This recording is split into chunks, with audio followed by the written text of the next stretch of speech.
Hello, today I'm going to be talking about SEO competitor analysis. It's kind of a part of the SEO process that often gets forgotten about and isn't focused on enough, but in fact it can be really beneficial for your business. And it's not too difficult to do, but you can gain a lot of insight from doing it. So on the board behind me I've got a few ideas to think about when you're researching your competitors. First of all is site strength. So basically by finding out how strong your competitors' domains actually are, you can gauge how likely it is that you're going to be able to compete with them online.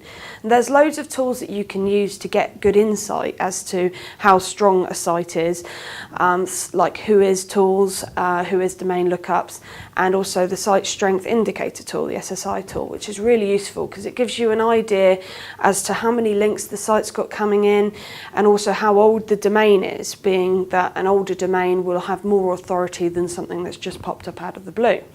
So by putting your competitors through tools like this, you can get a really good insight as to how likely you're going to be able to compete with them on a quick scale, or if it's going to take you a lot longer. Content marketing is a big one because not only can you understand what they're doing and how likely it is that you're going to be able to compete, but you can also get really great ideas from this. So by looking at your competitors' content, what they're doing, the links that they're building, the content they're writing, or the videos that they're filming, or whatever it is that they're doing, you can get some really good ideas and think about how you can make that work for your brand. So just take a look at their backlink profiles. You can run the domain through tools like Majestic SEO and see where they've got links coming from. Are they ones that they arranged, or are they ones that they've picked up by having great content on their own site? And obviously have a look at their sites themselves. Do they have a blog? Do they have videos? Do they have other cool content floating around that you could either use or that you know you have to compete with and create better content to make sure that your users come to you instead of them? Similarly, social media, you need to see how active they are, how much of a following they have, and how engaged their users are.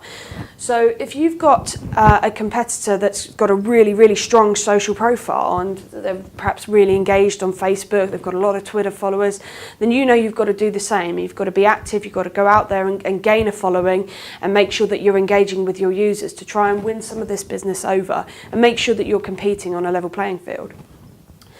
Search marketing is sort of everything else in terms of SEO and PPC, and how much are they perhaps investing into SEO and PPC.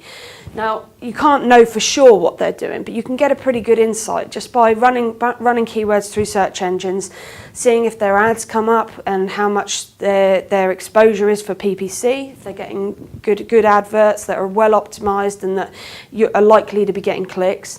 Similarly, where do they rank in terms of organic keywords and search results? So have they got optimized meta titles and meta descriptions rather? Are they likely to be getting clicks? Is it obvious that they've been spending time focusing on these things, or is that sort of been left behind? Is that an opportunity for you to have really nice optimized meta descriptions that entice the click, and perhaps when you do manage to outrank them, perhaps you're then going to get more clicks as a result of that? And lastly, but just as importantly, is site design and usability. So by looking at their sites, your competitors' sites, and how they work, you can work out what their users and what their customers come to expect in your industry and in your niche. And it might be that actually they haven't got the best sites in the world. These are big competitors, and some really big brands don't have the greatest sites and they're not as usable. So this could be a really good opportunity for you to win some business by having a site that's more usable, more user-focused, easier to navigate, products are quicker to reach, and this could be a really good opportunity for you. Equally, they may have really strong sites, but that just tells you that you've got to do the same, and it might give you some inspiration on your own design and your own navigation. Whether you've got a new site or an existing site, this whole process is really important for gaining that insight, working out how likely it is that you're going to be able to compete straight away, or if you're going to need to do a bit of work. And most importantly, getting some really good ideas for your own brand and your own site. And there's lots of tools out there that will help you with all of this. As I mentioned earlier, there are site strength tools that you can use, such as the site strength indicator, Majestic SEO to look at backlinks to see where links are coming from that might be picked up as a result of really good content. Social media tools, there's tons and tons of social media analysis tools out there that you can be using to really get a better insight as to how people are using social media. And obviously the tools themselves, the platforms themselves, go out and engage and have a look on Twitter, build a following, and have a look at your competitors directly to see how they're using it.